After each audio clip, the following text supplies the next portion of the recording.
All right, welcome everyone to the Dev Podcast. This is Mikko. Joining us is a full crew tonight. We have Howard, Liz, Wendy, and one of our special guests from the office, Matt, who's been working very diligently with the PS4 development. So we'll be covering a lot of different things this week, talking a little bit about what's going on in the future and what's been going on this week, and a little bit of the news from Creevers and other things that's been going on too. So we'll get started real quick. Howard, how has the office been this week? How are things? Yeah, Matt, tell us how diligently you've been working on PS4. Funny thing right now, I just had to switch back into a lot of work on the spectator features because we haven't touched that in ages on PS4, and there was some work that needed done there. Yeah. That is true, but I mean that we're gonna do after Sir though. Like that'll be more kind of a patch process. Yeah, no, but actually the reason why I said that is because Matt hasn't been working on PS4 like all the time or a lot of the times. He's actually working on setting things on fire. Aren't you, Matt? What? Yeah. Yeah. I'm working on a little prototype project at the moment where my job is to set everything on fire and see if I can put it out. Brilliant. All right. I love it. Is it like all simulated? Yeah, that's most of what I've done so far. It's just You're not actually in a corner of the office actually setting things on fire. It's No. Not for yet. the most part. All right. So all the pyros out there that are like listening, they're probably all excited. Like, ooh, we have a fellow, lover of flames, among us.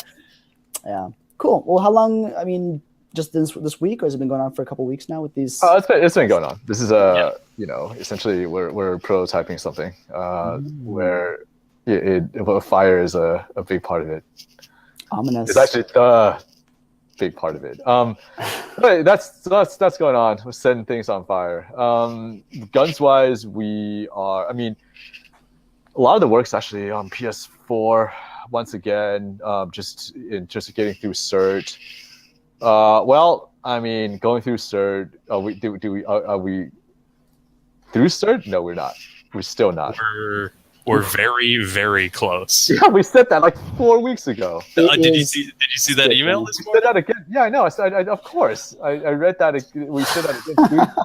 But I think right now didn't fail this time. Yes, I know, but like that's because we're just like. Did you saw my email to my dramatic post reply, Jerry and I's dramatic reply to them, right? I mean, I think finally we're just like, dude, sorry, let me rephrase.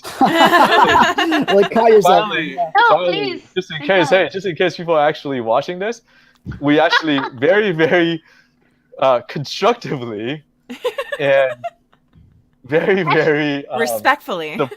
respectfully and supportively, like ask Sony, hey, like just what just exactly what can you quantify what the remaining tasks are, and just like how much more, like an exact, just can we be a little bit more exact? And then ended up that prompted a pretty positive exchange, because perhaps I think there was a communication gap between their QA team and their release team as far as like what the whole time duration is. So like, I mean, I think so I feel like with that exchange, the whole back and forth, they've been more cognizant about like, hey, what are the remaining things that they will mark, and what are some of the things that, I mean, really it sort of comes down to like one fix that we can make in like a minute. But the issue is just that usually we're going through the whole like QA cycle, because they have their whole like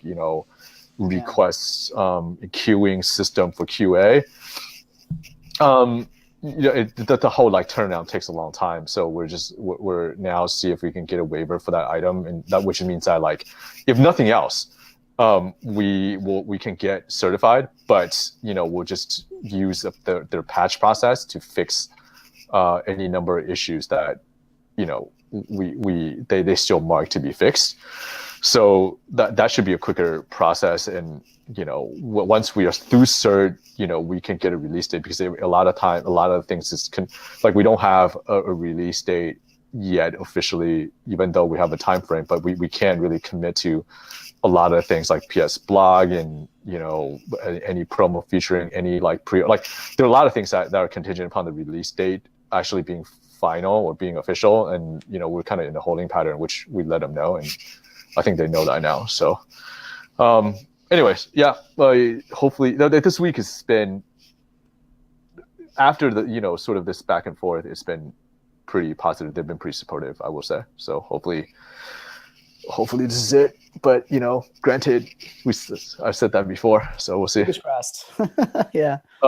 Yeah, I mean, the other things are like, there's a lot of other background work, because we still have to do a lot of stuff to integrate all the assets in different formats that they requested for both the European submission and the America submission. So that's Warren's like actually doing that. I mean, we should wrap that up today. With all the store text and all that stuff's been finalized. I actually just got the translations back from 17 different languages. So that's actually done, and we have everything we need. Like the PEGI submission is pretty much in review, and by next week, actually, I think we should have all the metadata in place to actually make the store submission itself final. And so I feel like once we get through certification on the QA part, we should be able to hit the ground running. Like, because a lot of things like the PlayStation blog announcements, the store like submission and whatever, they're all like just about done, and so we can actually just kind of do all this stuff. Yeah. Yeah, I mean, what about the release of pre-orders? You want to talk a little bit about that? Yeah, I mean,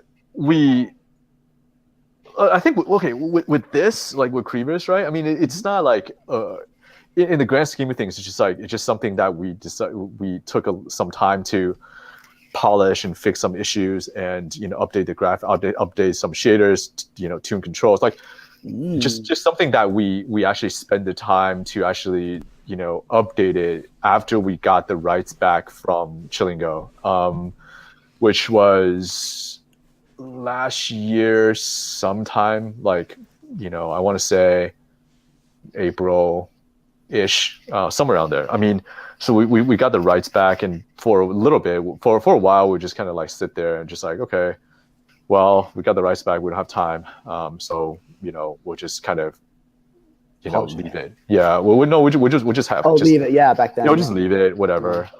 They had his day, we'll just leave it. And then Cameron was like basically working with us for the summer from school, and then we're like, hey, this is something that maybe we can look at. And then obviously there's the hurricane season hit and whatnot, so we just decided that we wanted to release it in this way, so that it's just there free for people to try. Because originally we're thinking, well, maybe we should re-release it, give it the original price point, we just charge like maybe 99 cents and whatnot. And after that, we're I guess inspired so to just put it out there and see what it can do, and see if it will resonate a little bit. So we just basically polish it. Did number of polishing work, and submitted it for review, and decided to put it out. I mean, it's cool on that front. Just if there's like people who like actually see it, and if this raises any awareness, I feel like is pretty gratifying. And I think the other thing that is maybe also gratifying is that, well, now finally this was like the one thing that was that's not self-published, right? Like on mobiles with Creevers is not self-published, and now we can basically say that everything that we've ever done is self-published or was self-published. I mean, well, granted, it's not like, oh, we're ruling out working with publishers going forward, but it is kind of gratifying to just to have just to look back and say, well, yeah, I mean, everything that we've done it ourselves. So Sure. yeah. Now this is available on Apple products. Is it available on Android as well?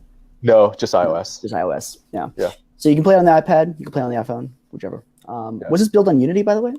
Yeah.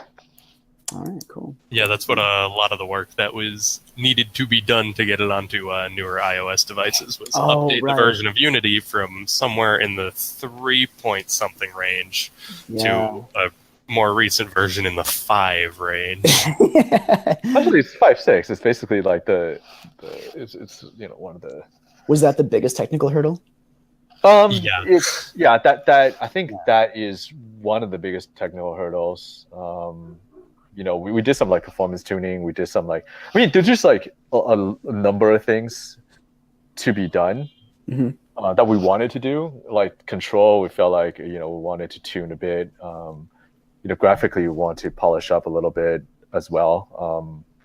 But yeah, the other part was to kind of essentially just get rid of all the legacy like Chilingo stuff, because there was like some backend integration with Chilingo, and there was some like in-app basically there was actually a IAP, like in-app purchase thing, where you can play a few levels for free and then unlock just have like a quick unlock option for you can unlock all the levels right away. You don't have to like progress and whatever, that kind of thing. We just took it all out.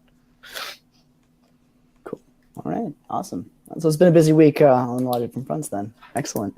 But we do have Matt here for some of the questions we've been getting for PS4 development. Maybe you can help us answer some of these here. So, actually, one that's related just to Guns of Icarus, and anyone, Howard or anyone else here can answer it. Wait, can I just make an announcement right here? Because I just got it like a second ago. Okay. So apparently our submission for the thing. So okay, with Amsterdam, by the way, that's another thing that we've been working on. Yes. Wait, hold on. Super fun game. Is there like an NDA requirement for this? I know what it's now. Please keep in mind. Okay, so please do keep in mind that the information is confidential. Blah blah. Okay, so great. We will use discretion when discussing to your fans and press. Blah blah. All right. So you're just gonna keep going. just reading out the whole email. Yeah. Oh, we were on stream. Oh wait, we're recording. No. We're not live. We can always censor this. I don't know how to do that. Just put a beep noise or something in there. I don't know how to do that either. Like a 5-minute. Yeah. Good times. Wow. What a troll. Well, our faces are all excited. I know. I want to know what it is. Yeah, we're all like, wow, it's incredible news, Howard. And he's like, oh, I know. Beep, beep, beep. Like, it's like, oh. Okay, I think we can at least say this much. That there is if we actually execute and deliver on what we say we're going to do, we should be on the Switch. That was such a quick response. Really? Yeah. Yep. Amsterdam on Switch. Oh man.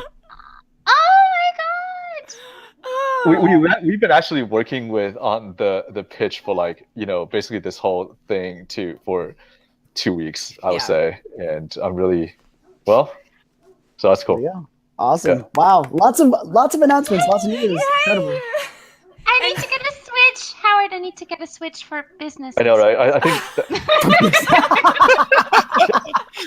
that sounds legitimate. I need to have a Switch for business. I mean, how is she supposed to accurately give feedback? Yeah, I mean, that's basically. Yeah, so Wendy, just get the Switch, and then maybe someone will pay you back. Someone will pay me back. Someone. Somewhere. Life will find a way. Life will find a way. But I think that was okay. Although, I think I'm not, according to this, I'm not supposed to we're not supposed to say that much about it. But anyways, oh my god, that's that. Okay, we'll leave it there then. All right, we're done. Moving on. Yeah. Moving on. Matt's here. Is there any chance this is questions we've been getting the last couple of weeks. Is there any chance we will be seeing will Skyball be seeing the day of light again in the future? And if they do, will it be reintroduced in a different way? Who's asking? Because I thought nobody wants Skyball to come back. Everyone wants Skyball back. It was the best thing ever. Well, I'll be honest with you heard. guys, and this is the truth. I'll agree with Howard. Like, there wasn't a really positive reception for this mode. It was well discussed. It's a positive reception. But it can possibly be reintroduced in a more fun manner. There's been some suggestions for it. The 100% truth was that Skyball was causing some unknown crashes. Just inexplicable crashes. We actually that Alex actually spent quite a bit of time to look at, and it's one of the most head scratching thing that I would say we've ever encountered as far as bug and stuff goes. And there was a hilarious test he was running where he just put like a paperclip holding down a key on his keyboard, because one of the potential avenues of the crash was you spin your camera around for like 10 minutes. And so he was just sitting there watching the camera spin for 10 minutes, trying to get it to crash. It's weird. Yeah. Yeah, it's one of the most inexplicably irreproducible issue that we've ever come across. Could we just rebuild that whole mode up from scratch again? Rebuild it. Would that be the no, ultimate I mean, the thing is that we don't know what caused it, and we don't even know if that matters. Yeah, I mean, anyway, yes, I mean, but having said that, right? Having said, it's not like we haven't tried to reproduce the bug, right? Reproduce the issue, but having said that, we were just looking at well, nobody likes Skyball anyway, so we might as well just shelve it for a while. I really liked it. My heart is bleeding. Well, you know what? I'll see what the pulse is of the community. If there's an interest in seeing it reintroduced, but maybe a different way, that can make it more exciting. I think, but if this interest is two people, are saying that it brings Skyball back. I mean, let me say, if there's a groundswell of interest, then sure. Should we do a poll? I love polls. Yes! I'm going to split one up right now. Okay, let's do it. We're going to do it. All right. Doing it! By the time you guys get this podcast, which will be Friday, the poll will already be up. So just hop on, check it out, see what you think. We are interested in hearing your feedback. Okay, so this is something that hasn't been disclosed yet, but and this is totally optional, of course, because we're still in development. So numbers might change, figures might change, and we have discussed this internally, but people are curious. What will we be charging for the PS4 version of Guns of Icarus Online or Alliance? Sorry. It's targeted to be the same as PC. So it's PC on PC. Retail is $14.99. It'll be the same. Yeah, it'll be the same. We'll run. I mean, most likely there will be a launch discount of some unspecified percentage. I'm not sure, but for sure there will be a launch sale, because I mean that's just what launch typically does. And I think, I still need to talk to Sony or whatever, but there should be at least some promo things we do for PlayStation Plus, because I mean, you need PlayStation Plus because this is an online game. So right. We already made a couple exclusive items for I think either PlayStation Plus or pre-order, however, but there's that's already in the works. So there's that some added bonus as well. Okay. Yeah. And would people that already own a copy of Guns of Icarus Alliance get some sort of discount if they decide to purchase the PS4 version? Yeah, so that is one thing we were talking about, right? That's the whole quote-unquote referral stuff. Yes, that's exactly what we need to spec out. Okay, so it's so you should be able to answer that, because the task was to spec out something this week. So there. Yes. That's but yes, that's the plan. Is that generally we want to do something for everybody, and especially if people want to get a copy on PS4, or if they want to say, hey, buy a copy for free. Like, well, Sony doesn't have gifting as of yet, which is like, but Yeah. unfortunately. But I mean, if there's a way, say for instance, if you entice your friend to buy a copy or whatever, we want to figure out a way where people can benefit from that. Okay.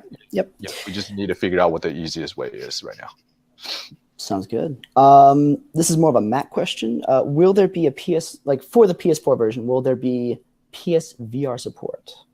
No, not there will not be. Yeah. Okay. This apparently there was a lot of chatter about that during the coffee hour, and they were very Yeah. I mean, dude, like it's cool, and we actually have a dev kit that is still there. Like, it is cool. It's definitely not something we would rule out for the future, right? But we've never gone through the PS4 process, and it turned out to be as much work as advertised, as hard as advertised, by other developers that I've talked to, is as daunting as we expected. So we just simply didn't have time to even think about that. But hopefully, hopefully once we get through release on PS4, hopefully the game does all right, and we can do something about that. We can play around. I mean, it's cool to play around in VR, right? Like, okay, all right. On the technical side, it is difficult to take a game that exists already and move it in a VR direction. Right. There are just different inherent technical requirements when making a VR title. Right. Frame rate is a major issue. Control input is a major issue, and it takes a lot of work to build that. When you're working from scratch, it takes almost more work building it from a game that exists already, because you've already got all these systems in place that you need to rebuild. Yeah.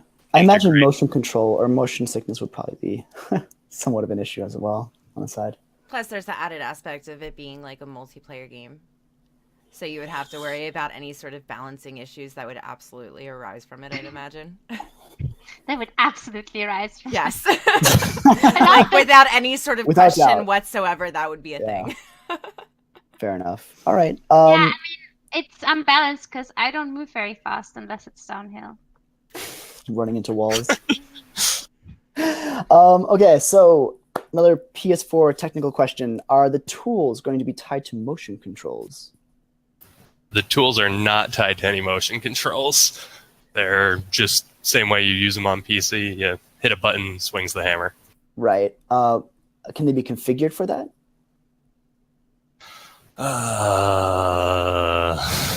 Like an input? Technically viable. I mean, I've always Whether it wanted would to be throw my any hand fun. out for the hammer. It's just... Yeah, whether it would be any fun to actually swing a PS4 controller around while trying to keep your ship from being on fire is a different question entirely. That's true, yeah. Okay, well, certainly opens up some boundaries there, but who knows what the future may hold for at least the VR support. Motion control is a bit more vague, I suppose. Okay, so regarding Steam Workshop, and this is not related to what we discussed earlier, Howard, but players were curious. Is it possible in the future that we may see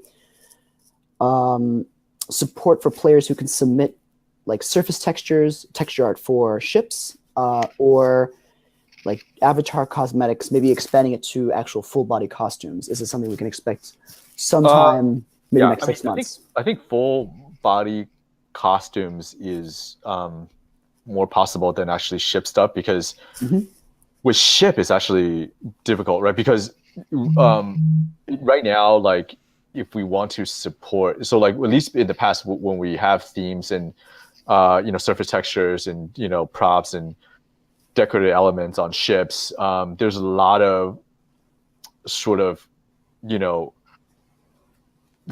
tangential like side effects that sort of that had to be considered, such as like, okay, the placement of props, if that obscures something visually, will break something visually, or like, so for example, what with a theme, we usually try to support it to what like any number of ships, right? And that usually takes actually a lot of work. And so and then with with this, essentially, I guess we have to build kind of a ship previewer, for people to actually, like a ship, I don't know, either a texturing or set dress type of tool, which will be awesome, right? But it's just something that we didn't have.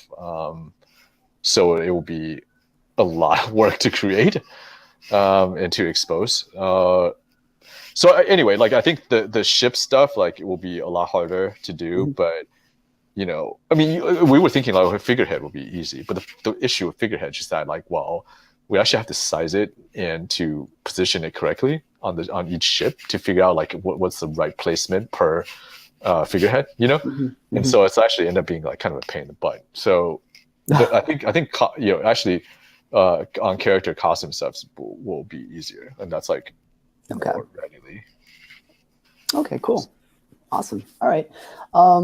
Right, so by the time you guys have watched this, we will have actually hosted the Dev Games from yesterday, which will have featured for the first time one of our dev team members, Matt, who will be joining us for the Dev Games last night, and will be engaging in some airship combat through his PlayStation 4 console with us. So and it it'll be was pretty exciting. awesome. Yes. It will have been awesome. Let's get grammatical on this. Right. One of these days, we're going to get used to this. We are going to get used to this, yeah.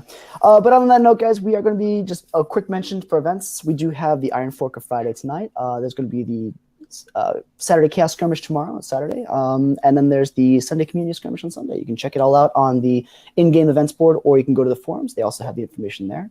And we'll be hosting the Dev Games once again on Tuesday next week, 3 p.m. Eastern, which is 8 p.m. UTC. Getting these hours lined up now. Me and Wendy had like so much trouble figuring that out earlier on, so I really don't like time zones. But anyways, it's so easy, Mikko. They all have names. But it doesn't they compute in my mind. But You live in the easiest time zone now. No, he lives in GMT no, I live in plus Central. 1 and GMT Yeah. plus 2. So it shifts. Yes. So the Yep. thing that people confuse is there's UTC, which always exists, GMT on top of it, which is just the phrase for UTC that exists in all the tectonic time zone shifting. And we hop on these little plates around. So Mikko right now is always one offset from the United Kingdom, not from GMT. So he doesn't stay the same GMT offset, but he stays in the same relation to everyone else. Unless the country that he confronts with is has a different time zone change, which can happen in the summer and winter time switches. So there's a month that it's open. Daylight savings Which time. it does. Worst. Which it does. Yeah, it's the worst. Like there's like a 2-week period where everything gets messed up because the US has a different time zone change than Norway does. And then we have like UTC to keep in mind. And then the events in the game, the time clock gets all weird like that too. Yeah, and the problem is that some events, that for instance, the people that are doing events in the UK say, oh, it's always at 8 o'clock. It doesn't matter when 8 o'clock is in the world. For me, 8 o'clock is then. And that can be 7 o'clock for others. That can be 4 o'clock for others. And it doesn't matter if they switched already or not. For them, where they are and where they stand, it's 8 o'clock. And that doesn't mean it's always 8 o'clock at UTC time. Oh yeah, it's too complicated. You just need to wait for China to conquer the world, and everybody, like everywhere in the world, will be on the same time. Yeah, they It kept already it simple. They only has, have one though. time zone. That's right. The whole Sorry, country. there's not a household that exists without Chinese production value. So Hey, by the way, I'm sorry, but I never really answered that question of what exactly we're doing, right? Like so I went into a deep dive about like, guns and about like, Creeper. So we mentioned a little bit of Hamster, but like I never actually Buyer really talk. right. So I never really give an overview of what we're doing, and maybe I should just do that at the beginning of every week. But okay, so having said that, let me go all the way back to the beginning. So here's Okay, go ahead. and I could do that within a minute. So here's everything that we're doing aside from Guns of Icarus, right? Conquering the We world. are creating hamster kung fu fighting style. One. we are building a, arid and desolate planet procedurally, where things in the planet will grow procedurally. We are also creating a horror stealth action experience where the space distorts and fragments in different ways. And we are basically simulating fire propagation and what it's like to be in the thick of fire when everything's burning, and to see, basically to simulate that experience and build a experience around that. That's everything that we're doing. Nice. We like to be a little bit all over the place during our streams with our structure and stuff. But yeah, there you go. You got the full insight now on what we've been up to. And by the way, we're working with, like I said last time, we are working with a seasoned and pretty prolific board game designer to make a Guns to Icarus themed board game. Oh yes, we mentioned this last week as well. I would love to see this. Is it on Kickstarter? You mentioned, right? It will be. It will be, yeah. Oh man, we gotta put the link on there after it goes live, because I would love to see it. Actually taking it to the maximum with cross-platform. That's what you're saying. Yeah. Oh, of course, yeah. PS4, board games. I mean, this guy's. So we work on Steam, we work on PS4, and we work on your living room table. Yeah, living room table. Yeah, that's our medium. Any platform, literally any platform. Literally. Yeah. So I mean, if people when that around that time, if people some people want to give us crap about Kickstarter and whatever, right? Like, totally welcome. But I think as people realize, what would be excited for is that it really is a standalone card game. Yes, it's it's themed. There's some Guns to Icarus element that you guys will see, right? Just like airship and crew and whatever. But it's it really is a it really is a standalone board game. It will be with him and with the prototypes that we've been playing. It will be a really, really fun and good board game. Just period. Cool. Awesome. Well, on that note, guys, thanks for flying with Guns of Icarus, and we'll see you next week for the Dev Games. So, cheers, guys. Yeah. Cool.